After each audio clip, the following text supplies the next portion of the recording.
Hey everybody, and welcome to another End of the Storm match here with Heroes of the Storm action on Khaldor TV. Today we're going into the last group of the playoffs, Group D. We already have 6 teams that were able to qualify for the final event, which is going to take place from September 11th to September 13th. So make sure that you mark that down in your calendar, that you get some friends together, get a barbecue going or something, and watch the games together, because it's going to be amazing. We're going to have a lot of Heroes of the Storm over the course of 3 days. The cash prize pool is $10,000, and there's also a lot of hardware on the line. In total, it's $18,000, a pretty big prize pool actually for an online tournament. But as I said already, today's group is the last one. 2 teams will advance, and the first 2 teams that are facing each other here today are Vetus Pro and the Pirates in Pyjamas. And our first map is Cursed Hollow. Already with the Russian team, with Vetus Pro, we have a very aggressive setup. I mean, they're known for it, of course, and they played with even a Butcher here today. So they have at the back line and Khaldor that does a lot of damage, the Uther for the Divine Shield, and up at the front they are going to play it with a Butcher. It's a pretty big risk I actually go for a build like this. Usually when you play with the Butcher you want to have the Divine Shield, check, but they don't have a Tyrande or any kind of like stun setup for the Butcher, so they need some momentum, and that's something that they really have to be able to, like, they have to work for this, right? So at the Pirates side we have in their case now also a Muradin, which of course is one of these heroes that you also would like to have against the Butcher, since Reverberation build is going to be great against any kind of melee assassin, since it's going to slow down their attack speed quite significantly. They're running it with a Johanna as well. She can be pretty good too, with that shield glare and the condemn against the melee assassin. And as the damage dealers, it is a Zagara, which will also enable them to get map vision thanks to the creep tumors and the morph for the disengage, with their second damage dealer being Falstad, who can be actually very, very good against single targets. He's one of these heroes that is oftentimes used against a double tank line, but also against melee assassins. He is quite strong. It is a best of 3 series, of course, and well guys, we're going to jump into our match in our first game right away. Cursed Hollow coming up between Vetus Pro and the Pirates in Pyjamas.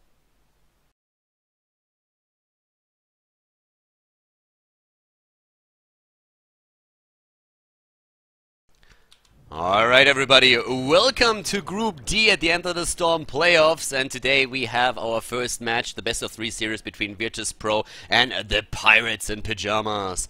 At this point we're looking to the left side where we have Arthurs, played by BKB for the Pirates, sorry, actually for Vetus Pro of course. Unstable is on the support role again, we're currently having him here in Uther, Kuni-chan on the Butcher, Andy Landy on Khaldor, and Sevka is back to the role where he started.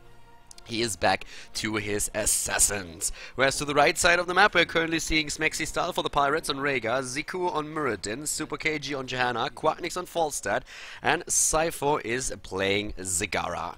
Our first game of the day, and well, this is going to be a pretty solid group here. We have pretty nice teams that are playing in this one, and the last 2 teams that will advance to the round of 8, the finals next week, are of course coming of this group in particular here.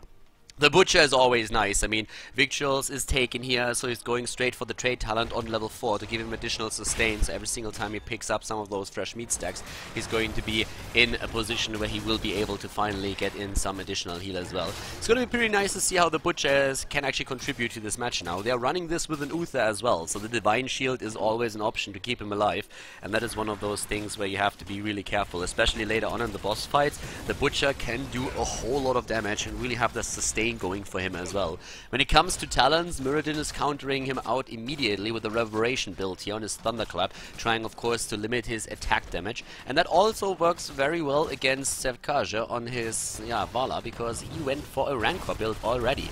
So this is going to be pretty interesting now too. One of the things that has been changed in the past, by the way, is that for the longest time there was always this rule that you shouldn't really go for strafe when you're playing with a Rancor build, with an auto attack build on Vala, because it didn't really make too much sense. The problem was that all of the hatred stacks that you were able to build up were lost once that you... Oh, nice kill against Khaldor. And the hatred stacks were usually lost when you went into strafe, and when you came out of the strafe, the hatred stacks were gone. That was actually ninja changed by Blizzard in one of the last patches, so now if you use strafe and you come out of the strafe, you still have all of your hatred stacks going. So a bit of an adjustment there that allows auto attack Valas to go into either strafe or Rain of Vengeance. It doesn't really matter at this point. But now we're gonna see, of course, in this game, especially how the Butcher is doing here, and currently is in the mid lane, still fighting it out with Johanna. We have down to the bot lane, Arthurs and Falstead going up against each other. Falstead here on level 1, still with a power throw. But we could still see him going into one of these auto-attack builds that are very popular these days. He did not go into Seasoned Marksman, which is a very fairly common talent if you are seeing a Falstead on smaller maps, like for example Tomb of the Spider Queen. He can be very strong there, but also a few others. And it looks like for now the Pirates are going to move in here again. Oh, already Manticore taken for Vala, but we are seeing Vampiric Assault on the side of Falstead. The two auto-attack hit damage dealers on both sides with a bit of a different build here. More damage for Sefka, but a little bit more sustained for Falstead. Sadkaja already has to move back, but Cypher on his Zagara is kind of low. And he is not really having a good time putting down those creep tumors up at the top lane. The Butcher went into the Flail Axe for the increased length of the hamstring, which is super awesome in those fights because you can hit additional targets and also makes it a bit easier for you to hit somebody that is a little bit farther away, obviously. So on level 4, it is a protective shield here. A lot of Uther players will still go into that conviction talent that especially Mena for Fnatic is absolutely loving, and that is also sometimes securing them a kill every now and then. But for now, we're having Zagara at the top lane, just barely surviving here. A lot of pressure coming from Sefka and Andilendi, but with the two of them up at the top lane, it of course also means that the tribute that we saw down here was already picked up. And in this case, of course, for the Pirates. Pirates are very, I mean, they've been around for quite some time. They are super aggressive. They have been doing really, really well. They just qualified, by the way, for the European Finals in Prague for Road to BlizzCon, which was pretty awesome on their side. Now with Unstable and BKB getting a kill on Force and the bot lane, we have them, well, on the even kill count now with Vetus Pro. Apparently that Wailing, the Howling Blast and also the stun on Unstable was a little bit too much for them. It's going to be really interesting to see how Vetus Pro is now adjusting with Unstable back in the support role and Sefka playing the Assassin. It could be quite interesting here. For now, when it comes to the builds, I mean, we still have pretty much what you would expect here on the side of Zagara. It's the Envenomed Spines. We're having also, of course, the Laws of Hope for Johanna. No big surprise there. But Johanna already in trouble. Look at that. Kuni-chan, and yeah, the Ruthless Onslaught is going to take down Johanna, the Butcher with more fresh meat, and doing really well here in that mid lane. So it's 2 kills versus 1 now. And Vetus Pro, they are known to be a very aggressive team, and I'm absolutely loving the particular talent that we have here on level 7 for Uther. Holy Fire, it's basically his own version of, his own immolation version, his own like Burning Rage version, so I kind of like that. If you feel that you don't need to have your, well, if you don't really need to have any kind of cleanse, then it's the talent to go for, in my opinion. It can be really strong. If you have Boundless Conviction on level 4, then you can on level 7 also go for the same talent, basically. It makes sense to really get that synergy going, but without the level 4 talent already applied, it just makes sense for him to choose something else. And if you are just trying to get some extra damage and wave clear in, then this one, the Holy Fire, can really do some work. That 8 damage per second is of course going to increase over the duration of the game. I mean, as with all other talents, it stacks, or like it increases over time, but for now that's a pretty nice number to start with. Up at the top lane now, Andilendi and Unstable, currently just like trying to hold the lane against 3 heroes, and especially of course Zagara is doing quite a bit of damage here. We're having another trade talent taken on the Butcher. He went into Abattoir, which increases the number of the fresh meat stacks, so you have 35 at a total maximum. And that allows Kuni-chan now also to just like goes completely ham, no puns intended, on those Siege Giant camps. So he gets the first Siege Giants just in time for that tribute to spawn, but we have a kill against Vala in the mid lane with Ziku, Smexisal and Super KG going straight for it, meaning that tribute is now going to be a 5 versus 4 fight in favor of the Pirates, and that's probably resulting in them getting it for free. Nobody's really leaving lanes because they're not even trying. Oh, and Unstoppable rushes in. They're trying to get Falstead. And what? You got to be joking. Falstead is still alive. Unbelievable. That was like one hit, one more second in that Frozen Tempest aura of BKB and he would have died. But he gets away now, and that is of course quite annoying for Vetus Pro here. We have them at the top lane still with Andilendi against Cypher, but so far Vetus Pro has actually been doing quite some work against the towers here, and Andilendi is really getting some traction with this. Camps are taken all over the map. We're having now for the Pirates a Siege Giant camp taken. Pyroblast! Oh, that poor guy that's going to be charged by the Butcher and then also Pyroblasted. Pyroblast actually became a little bit more popular in the recent patch, especially in the NA scene. It's a very a fairly common talent to be taken these days. It's not all about Phoenix anymore. Pyroblast got a reduction in cooldown. It's now 50 seconds, so that can be pretty awesome. And, well, yeah, actually, did it get a cooldown reduction? I think I'm mixing it up right now. It got definitely, like, an increased range, and that's the more important part. Vala taken out again as the tribute fight is starting. Over here, we already have the next fight about to happen. Pyroblast was, by the way, not used for that kill, so we could see that in a second over here. We have also the Mighty Gust taken for Quacknix on his Falstad. So that helps them to just push somebody away from a boss or a tribute, so they can really secure either a tribute or even a boss steal if they are using Falstad in that capacity. Furnace Blaze now used for having Divine Shield. There's also the Army of the Dead, Rain of Vengeance still on Vala, and at the same time Ancestral Healing, the Mighty Gust that I already mentioned, the Blessed Shield, Avatar, and more. So those talents are definitely going to help here. Oh, over at the boss, there's already a fight starting. Quacknix is in position. They're trying to go for Arthas, and he's already taking quite a fair amount of damage. Smexisal had to move back from the back line as Arthas dies. We're suddenly having the Butcher move in as well, but a great more here. And the Pirates, oh, they missed the stun. Ziku misses the stun here. That could have been amazing. He uses it a bit too soon. Unstable already moving back. Sefka is really low. Kuni-chan is already dead. Sefka is about to die as well. Oh, he gets away. Super KG is still trying to take him, but nope, he does have nothing left in this case. Up here to the top, though, it's a kill against Kalthas, and that is how they secure themselves 2 kills, maybe even a third, with Unstable now going down, and the Pirates with that curse are on an absolute killing spree right now. They are going straight for the fort in the mid lane. Level 13 now for them brings an extra talent, of course. They have also taken the fort at the bot lane, and those 2 Siege Giants are still doing work. We're seeing on 13 now the Healing Surge taken. We haven't really talked too much about the build on Rhaegar, but he went into cleanse. Of course, you have to cleanse out the ruthless onslaught of the Butcher, and they're going straight for the first boss here. With Giant Killer, the talent on Falstad. On level 7 it was, of course, Secret Weapon and not Boomerang. And, well, we're having the Brutalist taken. On the side of Johanna, Hold Your Ground is very popular these days, but there's a couple of other talents that she could go for. Even a potential... yeah, you could go for a potential shield here, if she really wants to make sure that Kalthas is not getting that damage in. They're starting to move down to the bot lane. Keep that Mighty Gust in mind that we are seeing on the side of Quacknix, but the boss is already about to be taken. There's just no time for Falstad to apply his heroic ability in this case. So, Vetus Pro, they like to be aggressive. That's where the Butcher comes into play. That's where Pyroblast comes into play. But they haven't really done anything just yet when it comes to that. The synergy, or like the timing for them, the coordination was just lacking, and that last fight didn't really go well for them. They were completely split. We had a wedge driven into their team by the Pirates, and currently the Pirates are doing a great job here. So they're letting Vetus Pro walk the plank right now, and now with a level 13 talent, we could see a bit of a change there though. We have the Crave Flesh, which is gonna make it a bit easier for the Butcher to stay close to a target thanks to the movement speed that he gains. Also, Chain Bomb is of course gonna be super important for them. We're seeing still the bot lane being pressured by the Pirates, by the way, and they are now a solid 2 levels ahead at this point.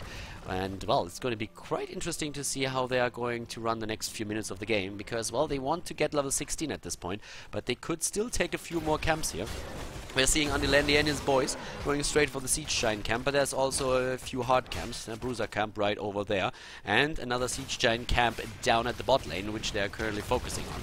So the heroic abilities, all of cooldown, and Ziku needs to get the stun in before BKB gets his Howling Blast. They're not really trying to follow him here, but BKB of course has the job to also take down as many of the creep tumors as they can. There's another tribute, it would be the first one, but it's 13 versus 13 talents, and with that they can move in and try to take them down. So here's already the move, BKB is there, Kuni-chan as well, and they are trying to go for it. 16 is very close, but it's not there yet. The Pirates have to fight with 13 talents, and that's what they're going to try and do just now. Really, the coordination on the side of Vetus Pro is so important. If they can go for the Ruthless Onslaught and the Pyroblast at the same time, they have a very good chance of taking down the target, but you always have to consider that cleanse. Kuni-chan is already waiting, but Ziku is zoning him out a bit. Butcher's Brand applied. He's trying to go for it right now, and in the back line, we're having Quacknix rushing away as Arthas moves in with a Howling Blast, creating space for the rest of the team. Kuni-chan at the tribute already. A lockdown against Mirrodin, who was trying to go for it. He gets that stun in, it, somehow curves it around the opponent. He has been watching a few of those Wanted movies. He has watched that more than once, I can tell you that much. And he definitely picked up a skill or two in the process, curving it around his opponent and hitting the Butcher. The tribute is taken. It's the first one for them. Divine Shield already. Quacknix is using his Divine... Oh, God, he uses the Gust. The Mighty Gust. I was about to say the Divine Gust here, and it comes down to the same thing, I suppose. Using it to brush him away. And now without the Butcher, it is the Pirates that are moving in. That Butcher pick has not really worked out for Vetus Pro thus far. Level 16 talents now in play, and that gives us the tidal wave, the Stone Form on Mirrodin. We're having Johanna with the imposing presence. Good luck taking her down, Butcher. And also Hammer Time and Brute Expansion. Double Hunter Killer alone is going to do so much damage in these fights now. And so far, all those living bombs and all the other things that they had didn't really do anything for them just yet. I mean, we haven't even seen any kind of kills with the Pyroblast here. This entire setup that they are running just did not unfold its full potential yet. They, of course, are hoping to aim for the next talent now. If they get level 16, then they have a bit of a chance to keep especially heroes like Arthur's alive a bit longer. He went for Relentless on level 13 and will take up that Stone Skin on the next level. That's going to help him to stay alive. Uther with the Benediction can then double heal, which is also fairly important. And they can also use, of course, that Arcane Barrier on Kel'Thas. Could in this case, I mean, Kel'Thas was so far not really in too much trouble, I want to say. That they could also head into... Well, yeah, Backdraft would be an option, I suppose. I mean, that Arcane Barrier is pretty sweet, but Backdraft would be an option, in my opinion. 16 talents aren't there, therefore they let it go. They don't go for the tribute, and it's the Arcane Barrier after all. So he plays it safe, no backdraft, which would have allowed them to slow opponents down a bit more. But in this case, that's what they're doing. We have Blood Frenzy now taken as well. So the increase on the attack speed for the Butcher is going to be pretty nice. It's fairly easy actually to get those additional stacks in and to make sure that you have 35 of them, especially of course if you hammer down a few of the creep waves and take down a couple of the giants as well. In this case, that's exactly what they're doing. We're also seeing Blood for Blood now taken on the side of Vala. Didn't really make too much sense to go into an Executioner in this case. I mean, yes, you have Arthur's in your midst and he can help with the stuns and the slow, but still, they have the damage. They just need to be able to apply it. That's more the problem that they're running into right now. And of course, the chain bombs are still doing their work, which we've just seen. They are starting to move in up here. Kuni-chan, he always has to be the second one to move in. He can't really lead that charge and run away when Arthur's is not able to follow him. So Arthur's is most likely going to try and walk in, and then Kuni-chan comes from the back line, dashing in together with that potential Pyroblast. It's not all lost just yet. I mean, we have 8 kills against 2, and things are not looking too good for Vetus Pro, granted. But this is one of those games and one of those setups where if you start to snowball in a fight, you can take down an entire team, and that's all that you need to do in the later stage of the game. And even though they are behind in experience, they are still on the same talent, and that's the more important part. This is a tribute that they kind of have to fight for now, though. And the Pirates, they know that. That's why they're already setting up a pretty wide perimeter here, where they're trying to secure themselves a position at the tribute. They're zoning super early, and I'm liking this. I'm liking this a lot. They're gonna get the curse easily. No problem whatsoever. They moved way far out to the left and made sure that Vetus Pro had a tough time walking towards the tribute, and that's why Rhaegar could secure that easily. Divine Shield already used, and they're trying to hammer Mirrodin into the ground. He's rushing away, and there comes that Mighty Gust once again. BKB is all alone. We see Kuni-chan moving in. The Furnace is already hitting. Super KG is moving away now. We have also Pyroblast used, but nobody died just yet. It's the kill against the Butcher that starts the killing spree here. Oh, and Mirrodin, he's not escaping. He was close, but he doesn't get away. Smexy style now spreading the bomb, but Vetus Pro is extremely low, and that could be the downfall. Kel'Thas already gone. Smexy style is rushing away as they get the kill against Johanna and against Uther as well. Sefkaja, the only one to get away here, at least for now, but Quacknix is moving in his path, trying to drop him, and is barrel rolling after him. Uses his level 16 talent now to lock him down quickly, and that is a complete team wipe in favor of the Pirates. They are about to drop both of the remaining keeps, and then it's going to be time for core. Great play here by the Pirates in game number 1, and they're not moving in. They lost 2 heroes, but they're not even going for the core. What? Come on, boys, finish what you started. I mean, the minion wave is probably going to do the job already. Cypher wasn't even there, and then at some point they were like, guys, don't you want to finish the game? And apparently they do. The 1-0 lead in the series for the Pirates. Well played, good game by them, and we are going to head into game number 2 in just a bit between Vetus Pro and the Pirates in Pyjamas. Well, that butcher pick did not really work out for Virtus Pro in this game. The Pirates take the lead, and again, Virtus Pro currently in a bit of an awkward situation. They have to win 2 maps in a row if they want to win the best of 3 series and end up in the winner's match, and their map choice for that is Tomb of the Spider Queen. This is where they are going to try and make that comeback happen. They have an aggressive setup with a Tyrael and a Nuburak, 2 heroes that can always jump in and try to claim victory here, go into that backline and disrupt it as much as they can. They're running this together with a Zagara and a Khaldor, so not only good map vision on those 2 turn-in spots, but also those chain bombs that they want to rely upon, which they already tried in the last game, where it didn't really work out for them. When we're looking at the Pirates, they're playing again with the Jaina. They have a Johanna now as well, and a Muradin. As another damage dealer, they also rely on a Zebo here, which with Ravenous Spirit or Gary the Garantian can be quite the menace in these games. The Pirates, they need 1 more map win. That's all that they need. If they can accomplish that, then they are through. They will qualify for the round of 8. But Virtus Pro, they have other plans, and they need to make a change right now. And well, we're going to find out together if they can actually do that. Tomb of the Spider Queen is coming up. Let's find out together if Virtus Pro is starting their comeback or if the Pirates are going to claim a 2-0 victory.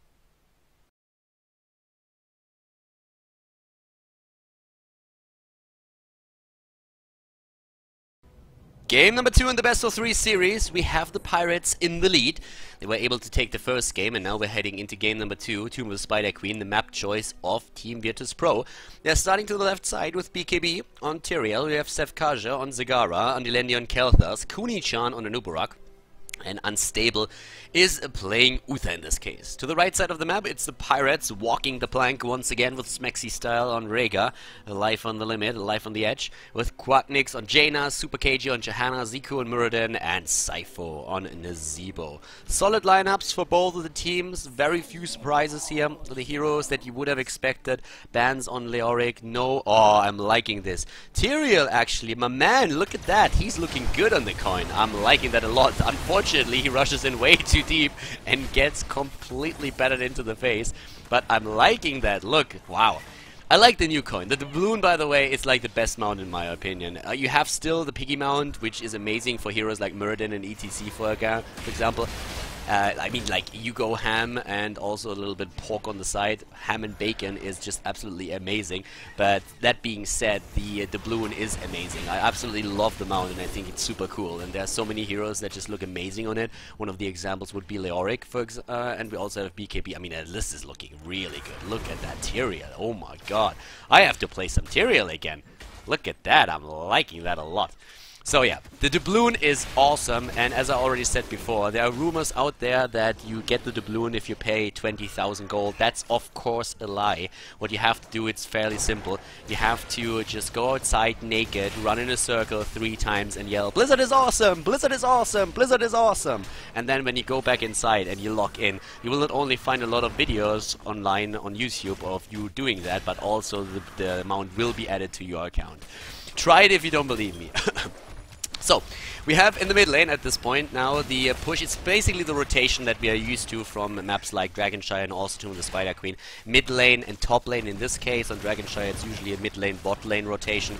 But this, like, the reason is always the same. You're trying to just dominate the 2 lanes. You have an 8-second rotation happening between the 2 lanes, and you are trying to just, like, kill a few heroes in the process. The reason why we're seeing the Pirates currently doing this is because they have the better setup when it comes down to burst. We have them with the Jaina, which is amazing for this. We have them with a little bit of lockdown thanks to the Condemn and the Stormbolt, so they can use that, and that's exactly what they're doing here. It's also pretty beastie to run a Johanna with oh, a nice setup here. 5 heroes in the middle, and goodbye Johanna. I was just mentioning her and the potential lightning shield from Smexy Styles Rhaegar, that it's a pretty awesome combo, but in this case it was a very awesome rotation from all of the Vetus Pro heroes, making sure that they turned this into a fast 5 versus 4 and getting the kill in there. I'm liking that a lot, so job well done. As you can already see with the level 1 talents, by the way, we have a lot of these heroes running Regeneration Globe talents, and the reason is very simple. It's one of the smallest maps in the map pool, and therefore very easy to just grab a few additional globes, not only from the lane where you originally start, but also from one of the side lanes, and that allows you to get a massive amount of stacks in the later stages of the game, so that's very, very awesome. One of the things that we also see here, which I didn't really expect too much, is that we have the Mercenary Lord now taken on the side of the Nubarak. 'Nubarak. Now, that is a bit... That's cool. I like that.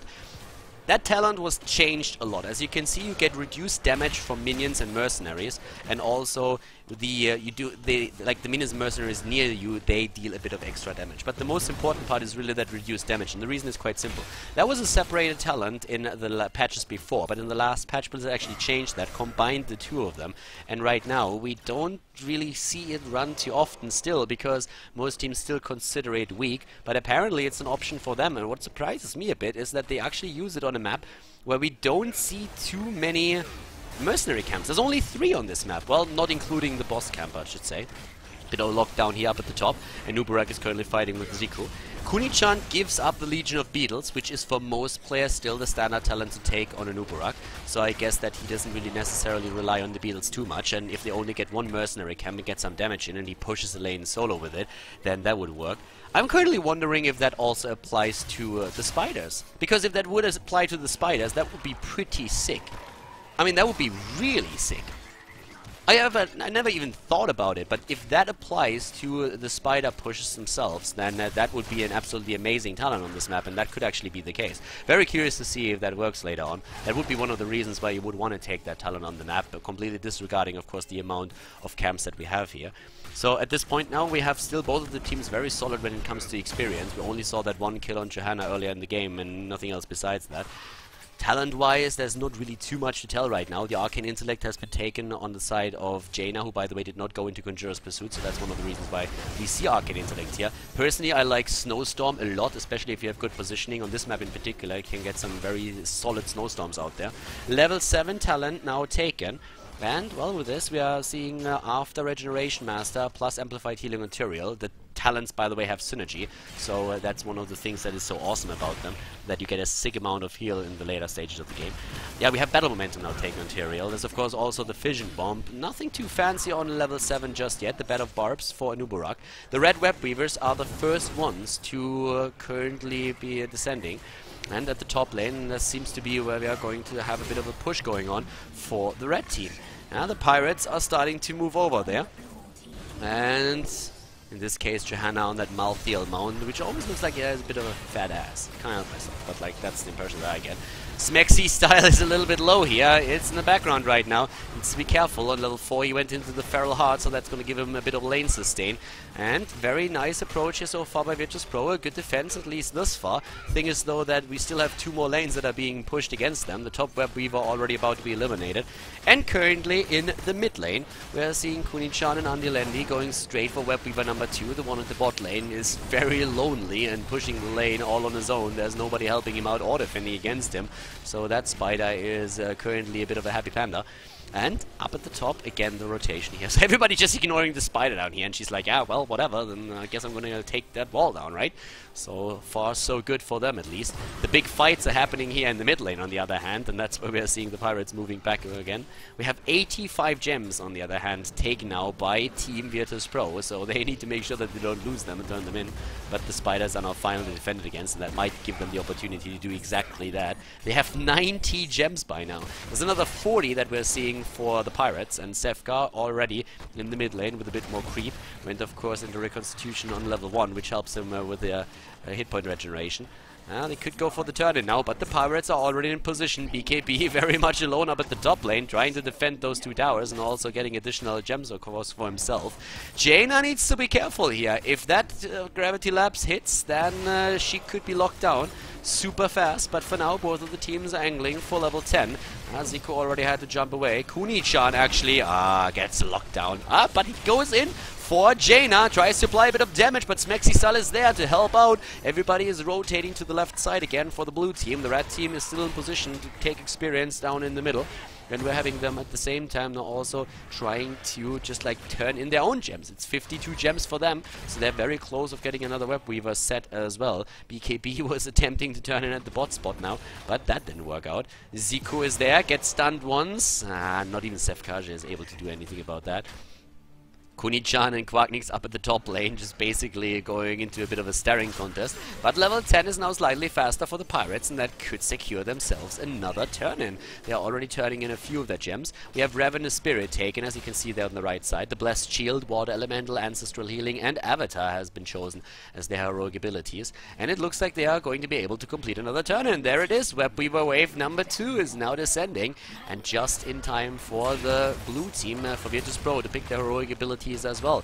We have a Divine Shield for Uther, Locust Swarm on the side of Kuni-chan. Did not go into Web Blast. Yeah, I actually think that's a bit of a mistake, because, well, let's face it, you want to have some... Oh, there's already the focus on Nazebo, and the Ancestral Healing keeping him alive. But if Nazebo uses the Ravenous Spirit, Kuni-chan does not have the Web Blast, and that drops him. So he goes down, all the gems are lost. Nice Divine Shield on Zagara, she's already rushing away. We saw Judgment already in action, and Divine Shield too. The Locust Swarm didn't really do anything. Phoenix taken, and we have a Maw on Zagara. But now Virtus Pro is on the run again. They lose Kel'Thas now as well, and Uther is dead. It's a triple kill.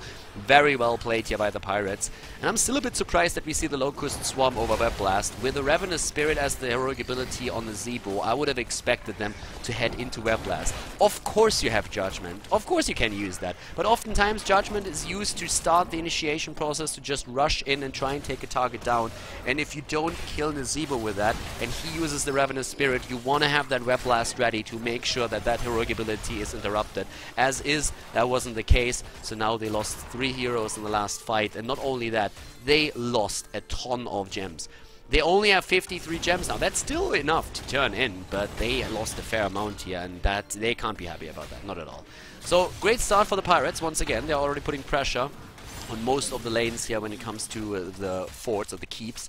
We have the fort in the mid lane, the only one that still goes strong. And they actually go straight into the boss lane now. They go for the throw pit and try to take it here, and apparently their opponents are none the wiser. They're not even trying to go for it. So the throw pit is here, and, well, that boss is going to fall. Well played by the Pirates. They have level 13 now as well.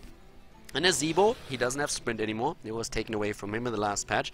Blizzard just basically said, sorry dude, but you're way too ugly and we don't want you to have to scare the kids. So if you run in with that speed and that face, we can't do that. So yep, you're gonna take the sprint away from you.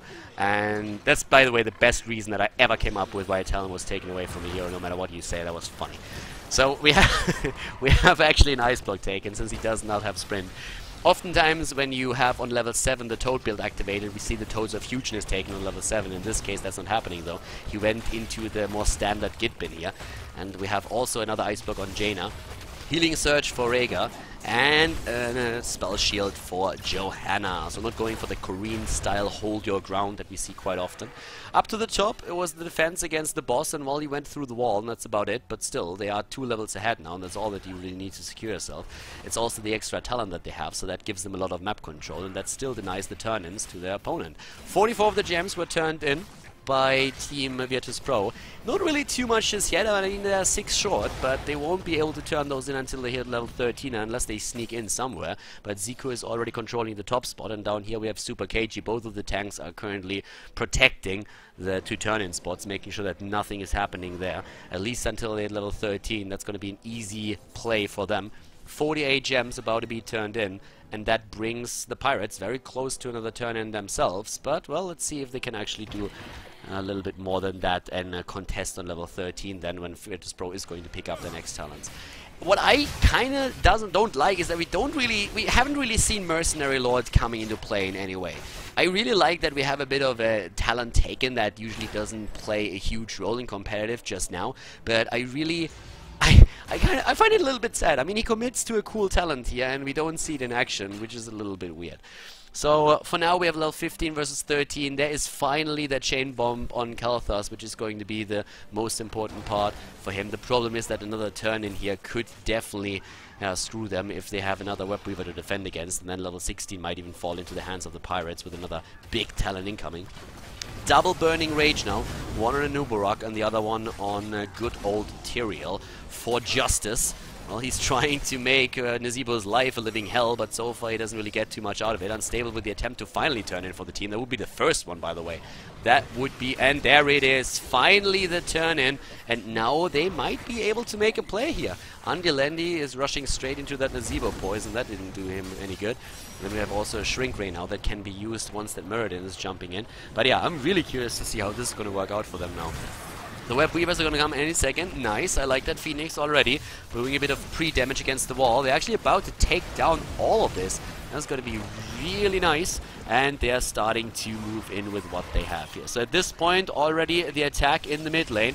Quite a bit of potential damage they can do right now. If they can take down a fort or maybe two, then they're going to get quite a lot of value out of this one. For now, it looks actually pretty solid. And the Pirates, they are very hesitant. They don't want to fight here. They really don't. Because at this point, let's just face it, they want to get level 16. They want to play it safe and sound until they have another talent. But it looks like we are going to see Vetus Pro commit. They go straight for the fort. They take it down. One fort gone. And now they are focusing on the rest. The Web Weavers at the bottom and at the top lane are already doing their damage. But in the mid lane, that's where Vetus Pro is currently making their stand. And they want to take the wall apparently as well. The Web Weaver is about to be gone though. And now they're starting to rotate again. Oh, Anubarak is back here. And they're locked down against Muradin. Ah, but nobody to cancel out that Ravenous Spirit. Again, the same problem. Divine Shield used, but the kill against Tyrael. And as I said before, if you play that style, you need that Rep Blast. Kuni-chan's pick on the Locust Swarm is completely screwing them right now. You need to have something against Nazeebo. Either you wait with your judgment, or you simply, well, there is no or. Either you go for Locust Swarm or you wait with the judgment. You need something to really zone him out. I mean, you could theoretically also use the Maw, which would be fine, but if you use all of these spells and suddenly Nazeebo can just use his ult, then it's lights out, and that's exactly what we've been seeing here. I mean, just look at the damage that we had so far. Nazeebo's at 28,000, he's taking the crown with that. And it's also not as easy as just saying, like, he just uses his ult. I mean, of course, Cypher is waiting every single time for a good opportunity to use it, and his positioning so far has been close to perfect. So we have to give him some credit here as well. It just could be a little bit easier for Team Virtus Pro in this case. With the level 16 talents now in play, we're having the Leaping Spiders, and let's just face it, they're not going to make the life of Virtus Pro any easier. BKB already moving away with the Druin's Might. We have Web Weavers descending again, and so far the Pirates are dominating this. It's only 4 kills against 1, but their objective control has been amazing in this game, and they're getting one Web Weaver wave after another, just pushing in. They're using that again. They have the tidal waves now. 16 versus 16 talents, so the Pirates are only one level ahead. But I mean, it's an important level. We have everything that Vetus Pro needs right now is in their hands to really start a comeback, but they have to do that now. They are down 1 game in the series. Of course, if they lose here, they still have another chance in the losers match, but still, they want to advance, they want to push their opponent into the winners, into the third map, but at this point, at this pace, they just won't be able to do that. They defend against the Web Weaver down at the bot lane, and that Fission Bomb talent together with the chain bombs, that helps, of course, but at the top lane, they are running into trouble, as it very much looks like we're going to see the first keep fall in the game in favor of the Pirates. The Pirates doing well here. The entire wave, by the way, obliterated. But so is the keep. The kill potentially against Sigara, but no, the Divine Shield keeping her alive.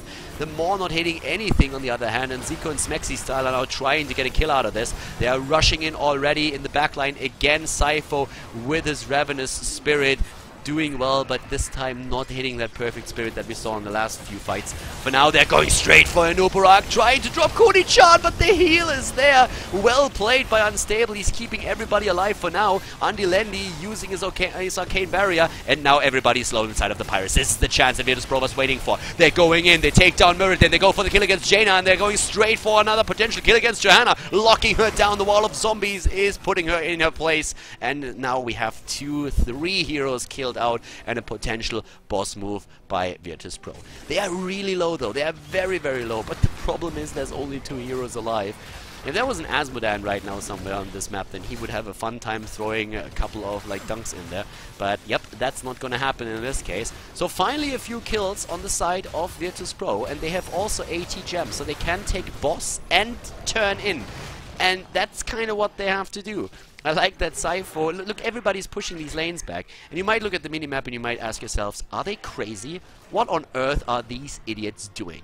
And then you think about it for a second, and what are they doing? They push the lanes back. Why? Because the web weavers that are potentially dropping now for the opponent are gonna spawn right over here then. And that's one of the reasons actually why Vetus Pro hasn't turned in yet. They haven't turned in because they know fully well that these web weavers are not going to do a single thing. So instead they're just saying like, well, let them come back, defend against the boss, we push the lanes out, and then we turn in. So that was a very smart move on the side of the Pirates. It might look very insignificant if you look at it, but guys, this really saved their ass. Because if they don't do that, then they are suddenly in a position where they have to deal with the boss, they have to deal with the web weavers, they have to deal with 5 heroes that are barreling down lanes. So very well done here by them. Good job by the Pirates, smart. A little bit risky, of course. I mean, you have to make sure that you're not getting caught out, so you have to be back in time. But if you play it safe, then it's definitely a good move. So right now we have, again, 19 versus 19. The game is wide open at this point. We still have one keep taken out, so it's a slight lead for the Pirates. And what is Johanna doing here? Yeah, here comes the attack again, and goodbye, Johanna. Ah, that was unfortunate. That was very unfortunate, actually. Super KG putting them in an awkward spot now with that death. All of a sudden, it's a 5 versus 4 for Vetus Pro, and they have the initiative. They're rushing in with the web weavers, and they don't have Johanna to rely upon on the front line anymore. It's only Muradin that they have, and that can be dicey, especially if they're trying to go up against that. Well, the fort is gone. The thing is, I think Vetus Pro is going to try and core. They're already moving in, and they are, with the level 20 talents, now in a position where they could potentially go for the core, and that's exactly what they do. Cypher has to be careful. He needs to use that Ravenous Spirit. Can he, though? He will try. 87% on the core, and there he is. Ravenous Spirit already used. He's going for Kuni-chan, but I don't think it's going to matter anymore, is it now? Level 20 gives them extra talents with Sustain and Blinks, and they take the game after initially being behind. Great comeback by Vetus Pro, and a 1-1 in the best of 3 series. Solid game by Vetus Pro. They are able to make that comeback happen, and now the series is tied. The third map is Sky Temple, but that game that we saw in Tomb the Spider Queen was actually pretty good. Vetus Pro for a long time under so much pressure, but they turned it around, and now they keep their chance alive to qualify for that winners match. So we're gonna find out now together which of these two teams is able to take the best of 3 series. They have to play then again in the winners match. The loser has another chance in the losers match, but now Sky Temple is of course the opportunity for both of these teams to really show their A game and advance. The Pirates are playing an aggressive setup, a melee assassin setup. They're playing Illidan together with an Abathur. They have an Uther as well, and as their tank line they use Arthurs with a Jaina in the back for the extra damage. So a super solid setup that relies a bit on momentum, also on Abathur soaking experience on the off lanes, which is going to be one of his biggest tasks, and also of course to assist the rest of the team. Whereas on the side of Virtus Pro, we are currently seeing them with a Johanna, a Tyrael too that can be used to maybe lock down that Illidan a little bit more in those fights thanks to the potential judgment. We could also see Sanctification though on the other hand. And the setup for both of the teams is super solid. It's really one of these things that it can go either way. It depends really a lot on how much momentum the Pirates and Pyjamas can gather during these team fights. Either way, the series is going to end after this map, the final map, the third map. The series is tied, and let's find out together which team is going to be victorious in this first best of 3 of the end of the score playoff group D.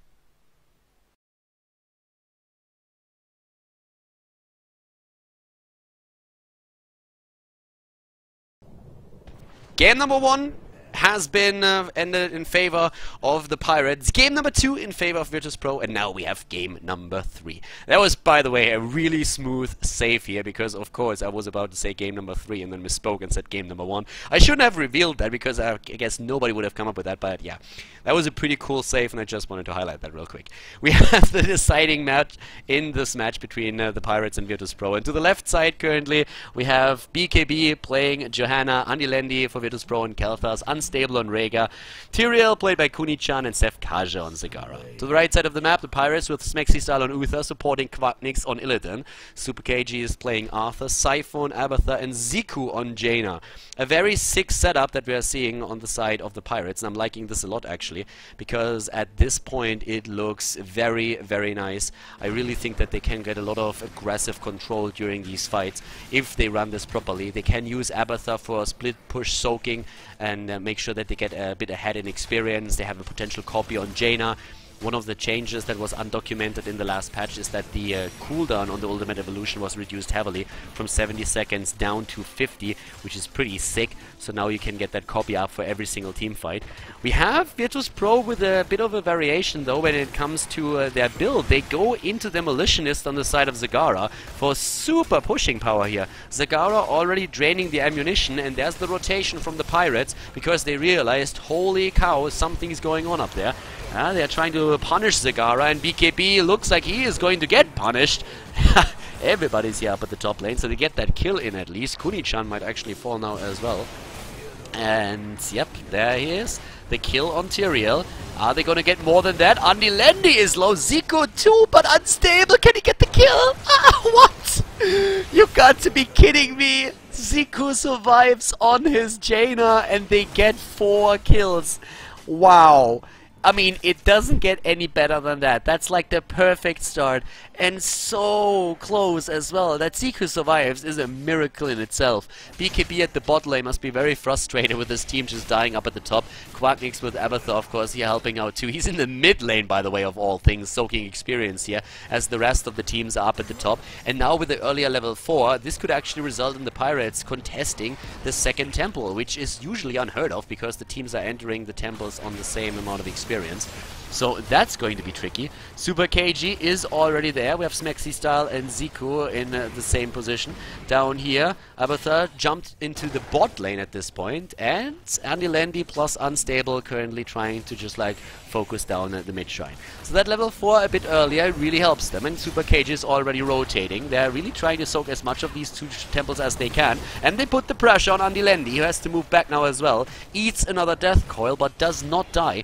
They are all low though, and that temple in the mid lane is now claimed by the Pirates. We're having an adjustment on level 4 as well. The Vampiric Strike now taken for Tyrael. Now that's an interesting one as well. It was originally Vampiric Assault, but Blizzard changed the talent slightly, so it does more life leech now with those attacks. That actually helps Kuni-chan quite a bit to stay on these temples and soak the shots, and he's soaking all of them. He's trying to jump away here, and he is going to get away. Well, Quacknix, is he going to try and go in? Nah, he doesn't want to go that deep. It's still an experience. 4 kills against 0. They got a lot of those temple shots off. We have now the builds, Adrenal Overlord after Pressurized Glance, so a full support build that we're seeing for Abathur here, who already took position up at the bot lane and is trying to soak experience there now too. Keep in mind that Vetus Pro is actually not too far behind. They're half a level behind. That is annoying, that is a problem, but still, it's not like they are a talent behind, and it's not like there is going to be a level 10 available to the Pirates once the next temple spawns. That's just not going to happen. But still, it's an advantage, and currently the Pirates are trying to, of course, exploit it as much as they can. They have the earlier level 7 that allows them to put the pressure onto their opponents. Rune Tap now taken after Demolitionists for Arthas. That kind of completes the early part of his build. He also did not decide to go into Regeneration Master, but instead went for Block. And we have the Ice Lance now on level 7 for the cooldown reduction on the Frostbolt. That's a pretty interesting talent to take here on Jaina. So, and the Mule on Abathur, which is, of course, great for them to have here on this map. Conviction for BKB with a bit of a speed up that he has now on level 7 instead of battle momentum, which would have been an option for him. We're seeing Rhaegar without the cleanse, so no cleanse for them. And let's be fair here, like, you don't really necessarily need cleanse in this particular setup. Quacknix is sharing the pain and walks up to Cypher so that the Living Bomb does a bit of extra damage, thanks to the Fission Bomb talent taken level 7 here. But both of the teams really just trying to get as much before as they can before the next temple phase. And it looks like Arthas is a bit too far out here. Arthas, Super KG, low, but he gets the help of Abathur. The symbiote head is ready just in time and saves him for now. The top lane is getting pressured, and right now it looks like Cypher is going to be the one to push this one in, because he can soak experience, and with his, well, with that particular camp that they already took earlier, and him spawning those locusts, he can really push this out. So the bot lane temple, the longer this fight lasts, the better for the Pirates. The Pirates are not on the spot though, so they have to be extremely careful here, but neither is Sefkaja, so they are trying to just like wait this out a little bit. Zico is getting locked down and he gets dropped. Yeah, well, Jaina dying a bit too fast here. We're trying to prolong this for as much as they can, and now it looks like it's Arthur's turn. Down he goes. Smexy style, can he survive? He's getting followed as well. BKB is going deep for this one. They're just going straight for that fort. Up at the top lane, Abathur is doing whatever he can, and he is going to get a few of the structures here. The big problem that we're currently seeing at the bot lane is that even without the help of the temple, the team around BKB was already doing so much work here. The mule is of course going to help out, but the rest of the team needs to join up with them to try and save this for a bit longer. The mule is doing what he can, but eventually this fort is going to fall unless they are pushing Kuni-chan off the temple. And that is what they are currently attempting to do. They are already rushing in here. Quapnik, Smexy style, Ziku, they're all there. They have to save that fort. They need to get those shots off, and now they are able to do that. So the mule will have a few more seconds where he can do some work. The rest of Team Vetus Pro has started to rotate into the mid lane, also because we are having the Pirates hitting level 10 in just a second. And there it is, level 10s to the right side with the Metamorphosis taken. The top lane, we're seeing Andilendi, Divine Shield for Uther, and now the mule can actually heal this one up as well. Zagara still with a bit of creep, by the way. Ultimate Evolution has been taken. The cooldown is extremely low. Army of the Dead, that can be tricky, as we said before, with the chain bombs. But at the same time, of course, it makes Arthur's, if he uses it properly, also very difficult to take down. Unstable over here is very low, and so is Sefkaji. He's trying to heal him again. Everybody on the side of Vetus Pro is starting to struggle a bit. You don't want to fight against the level 10s. That's one of the most important rules in Heroes of the Storm, that you never, never, ever try to fight without the heroic ability. If you don't have your 10, then do not fight, and that's what they're currently trying to do here. They waited out, and now the Maw already used. Sefka gets healed by Unstable in the last second. Sanctification has been taken.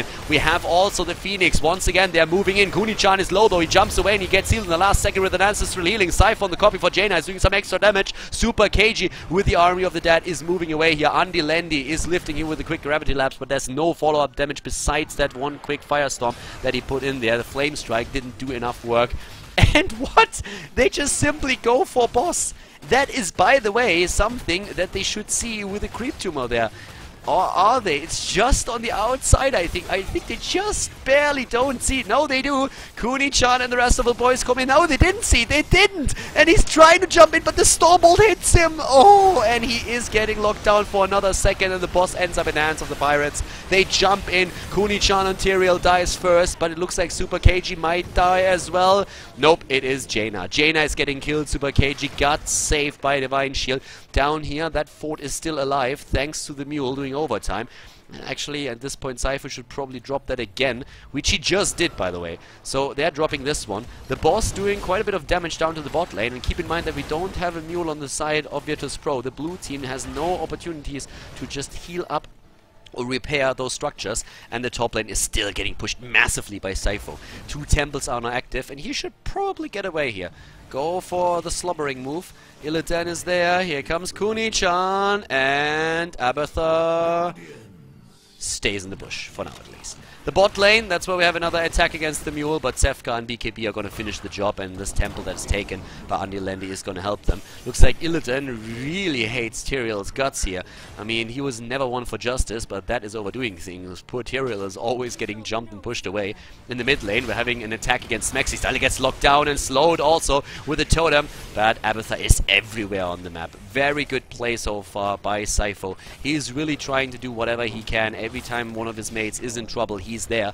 Illidan was trying to take the camp here, steal it away. Kuni-chan was paying attention though. Level 13 has now hit. And well, with 13 at this point, we are seeing now finally also Soma Transference. We have still the top temple claimed by the Pirates. 5 kills against 3. The Pirates are so far doing well. And the thing is though, even with them doing so much damage and also now dropping the structures at the bot lane, they still find themselves only slightly ahead in the game. 1 level lead.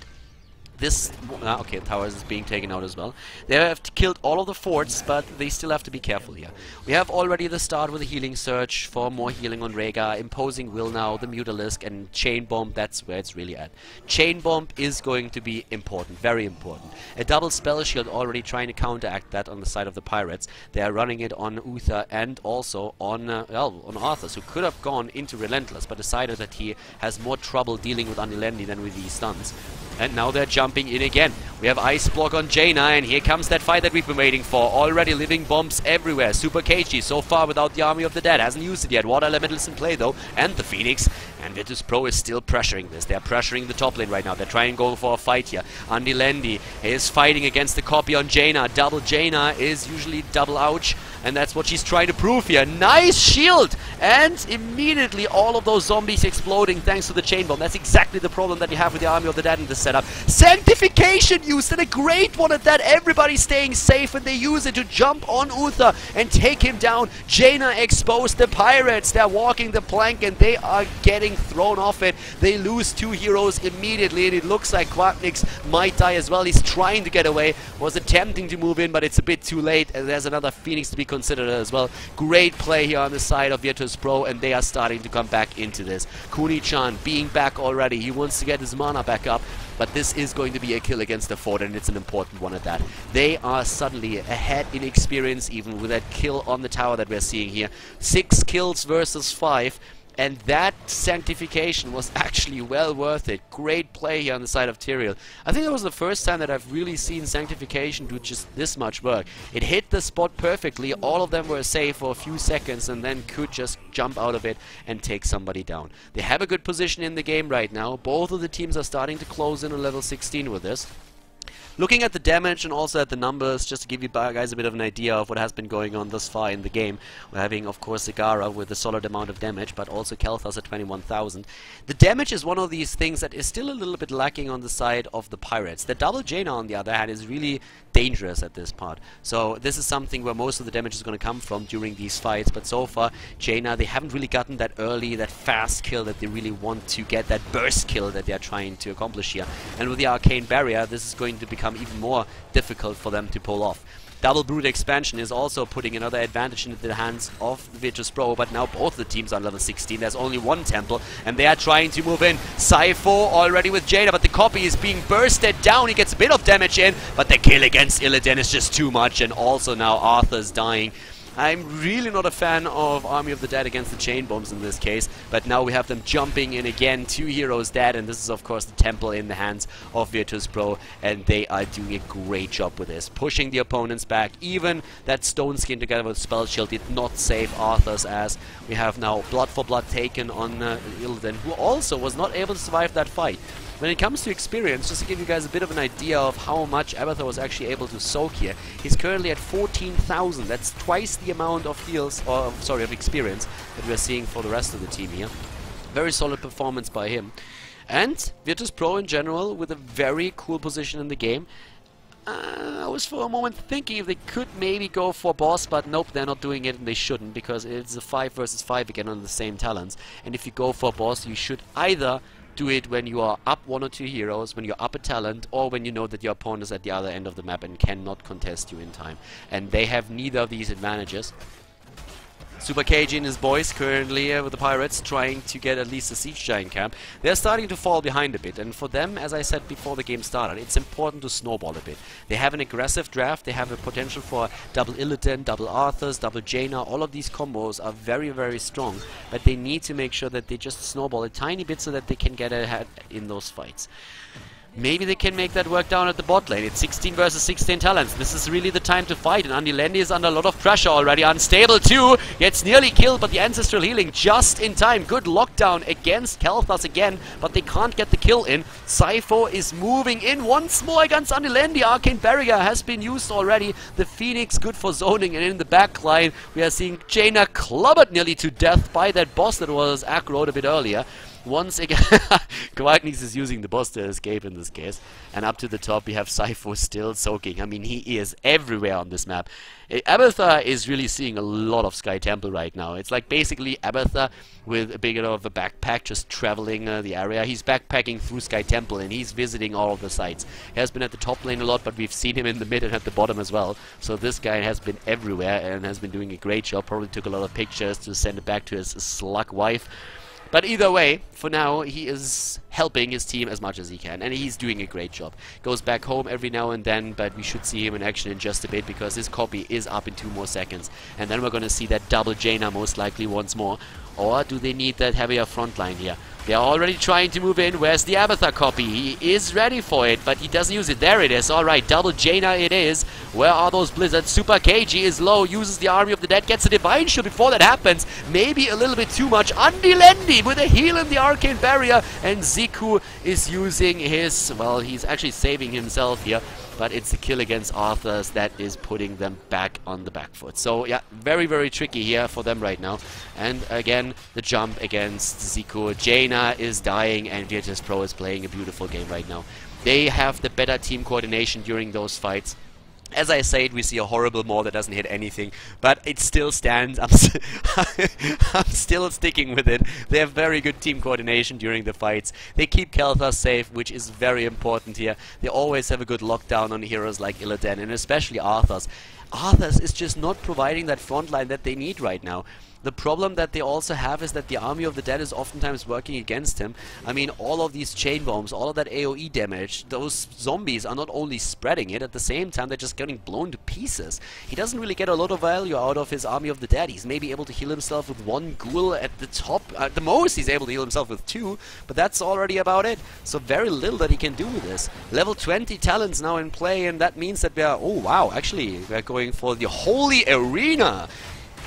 That is interesting. Increases the damage of allies by 25%. Well, Khaldor's is currently a happy panda. 25 additional damage on Chain Bomb. Can you even imagine this?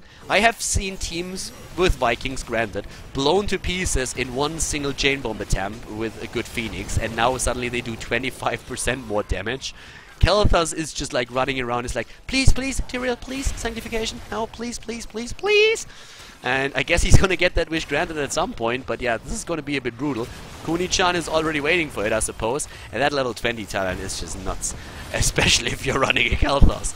So they are already trying to run in with this, but the top lane is pressured regardless. They are going straight for a kill against that particular keep, and they get it. But apparently that's not going to be enough. They want to have more than that, and they're already using it. They're going deep with this one. Still no Sanctification used. More comes into play, and we have the Phoenix once again. This time the Maw is actually hitting something. Goes straight for Arthur's again. No Holy Arena, no Sanctification, at least not just yet, but they are fighting, and the Army of the Dead is in play. The zombies are rushing in, and this time he gets a lot more value out of it. We have Vetus Pro moving away. Here comes the Holy Arena, and a lot of damage already with the kill against Illidan. They're trying to get another one, and Arthur's is the victim. 2 heroes down, still level 20 versus level 19 in talents. Yeah, drop that mule all you want, but that is not going to do anything. That mule is a mule in main. If they have super mule, then maybe they can heal that up somehow. I don't know, but still, this is not going to end well for them. Great play by Vetus Pro. They lose the first map and then they win 2 in a row and find themselves now in the winners match. Congratulations, great play by both teams here, and Vetus Pro the victor. Vetus Pro takes the series, they win the series with a 2-1, and now they advance to the winners match of the group. They only need 1 more best of 3 victory to qualify for the round of 8. The Pirates, after that great start into the series where they won the first map, they are losing 2 maps in a row and find themselves now all of a sudden in the losers match where they will have to go up against, yeah, Pushik team. So a bit unfortunate here for the Pirates, but they have another shot to qualify for the round of 8, and of course we are going to follow their journey through the group. But at the same time now, congratulations to Vetus Pro. They already made a major step towards that round of 8 for the Enter the Storm. And well guys, then thank you very much for tuning in today, for watching the video. I hope that you enjoyed the commentary, and if you did, then well, you can also check out a comment in the comment section. If you have any questions, just feel free to add anything over there. Subscribe to Khaldor TV if you haven't done that yet, and of course give the video a thumbs up if you liked the content today. Thank you very much for watching, and I'm going to see you guys next time with even more Heroes of the Storm here on the channel. Have a great week and see you soon. Bye bye.